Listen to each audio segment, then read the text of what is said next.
Sindh high court ने कराची और हैदराबाद में बल्दियाती इंतखाबात से मुतल्लिक जमात इस्लामी और पीटीआई की दरख्वास्तों पर महफूज फैसला सुना दिया।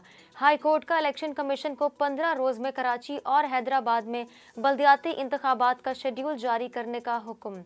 फैसले के मुताबिक इलेक्शन कमीशन बल्दियाती इंतखाबात के शेड्यूल का जल्द ऐलान करे और सिंध हुकूमत इलेक्शन कमीशन को नफरी फराहम करे। हुकूमत और पीटीआई के दरमियान तनाव कम करने की कोशिशें। इसहाक डार की सदर मुमलिकत डॉक्टर आरिफ अलवी से अहम मुलाकात। ज़राए के मुताबिक इसहाक डार ने सदर मुमलिकत को अहम तैनाती के हवाले से एतमाद में लिया। पीटीआई और हुकूमत के दरमियान कशीदगी कम करने पर भी तबादला ख्याल किया गया। ज़राए के मुताबिक इसहाक डार नवाज शरीफ की हिदायत पर सियासी रहनुमाओं से मुलाकात करेंगे। इमरान खान के खिलाफ तौहीन अदालत केस। सुप्रीम कोर्ट ने वजारत दाखिला की जानिब से इमरान खान के जवाब पर जमा कराए गए शवाहिद पर चेयरमैन तहरीक इंसाफ को जवाब जमा कराने की मोहलत दे दी। केस की समाअत चीफ जस्टिस पाकिस्तान उमर अता बंदियाल की सरबराही में सुप्रीम कोर्ट में हुई। चेयरमैन पीटीआई इमरान खान ने मौजूदा हुकूमत को मईशत की तबाही का जिम्मेदार करार दे दिया।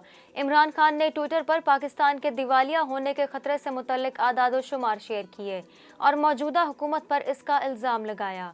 इमरान खान ने कहा कि 6 माह कबल पेशगोई कर दी थी कि तब्दीली सरकार हमारी कर्ज वापसी की सलाहियत निस्तो नाबूद कर देगी। रावलपिंडी पुलिस ने पाकिस्तान तहरीक इंसाफ के लॉन्ग मार्च के लिए सिक्योरिटी प्लान को हतमी शक्ल दे दी। सिक्योरिटी प्लान के मुताबिक लॉन्ग मार्च की सिक्योरिटी के लिए 10,000 से जायद पुलिस एहलकारों को तैनात किया जाएगा। पंजाब हाईवे पेट्रोलिंग के 500 एहलकार और 122 कमांडोज को भी तैनात किया जाएगा। पुलिस प्लान के मुताबिक हकीकी आज़ादी मार्च की मॉनिटरिंग के लिए क्लोज सर्किट कैमरों का काम भी मुकम्मल कर लिया गया है। मार्च की सिक्योरिटी की बराह रास्त निगरानी एसएसपी ऑपरेशंस करेंगे। पीटीआई रहनुमा फवाद चौधरी ने ट्विटर से मुतल्लिक एलॉन मस्क से अपील कर दी।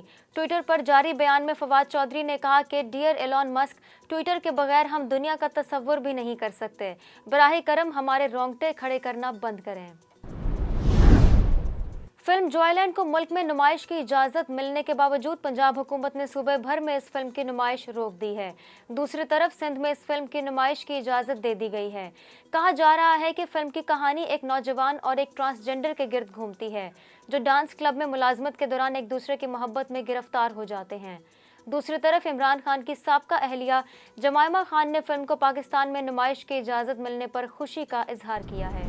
म्यांमार में आम माफ़ी का ऐलान। हज़ारों कैदियों के साथ रिहा किए जाने वाले साबिक बरतानवी सफ़ीर और अमरीकी साइंसदान भी अपने वतन वापस पहुंच गए। हज़ारों कैदियों के साथ रिहा किए जाने वाले 4 गैर मुल्कियों में इक्तिसादी अमूर के ऑस्ट्रेलवी माहिर शॉन टर्नल, साबिक बरतानवी सफ़ीर विकी बोमन, अमरीकी माहिर नबातात क्याहोते और जापानी सफ़ीर तोरो कबूटा भी शामिल। मुजफ्फरगढ़ थल जीप रैली का रंगारंग मेला आज से सज गया। आज क्वालिफाइंग राउंड में 115 रेसर्स ने हिस्सा लिया। रैली देखने के लिए शायकीन की बड़ी तादाद मौजूद। पुलिस के 1000 से जायद एहलकार थल जीप रैली की सिक्योरिटी के लिए तैनात किए गए हैं। पाकिस्तान के साबिक फास्ट बॉलर शोएब अख्तर की जिंदगी पर बनने वाली फिल्म रावलपिंडी एक्सप्रेस में शोएब अख्तर का किरदार अदाकार उमैर जसवाल निभाएंगे, जिन्होंने गुज़श्ता रोज अपने सोशल मीडिया अकाउंट्स पर फिल्म के किरदार की झलक शेयर की। रवां बरस जुलाई में शोएब अख्तर ने तस्दीक की थी कि उनकी जिंदगी पर फिल्म बनाई जाएगी, जिसकी शूटिंग का आगाज कर दिया गया है। फीफा वर्ल्ड कप शुरू होने में सिर्फ 2 दिन बाकी। दुनिया की नजरें कतर में फुटबॉल के मैदानों पर। दोहा में पाकिस्तानी स्कूल के बच्चों का मुख्तलिफ टीमों की जर्सियां पहनकर मार्च पास्ट। स्टेडियम और खिलाड़ियों के मॉडल्स बनाए, मैच भी खेला।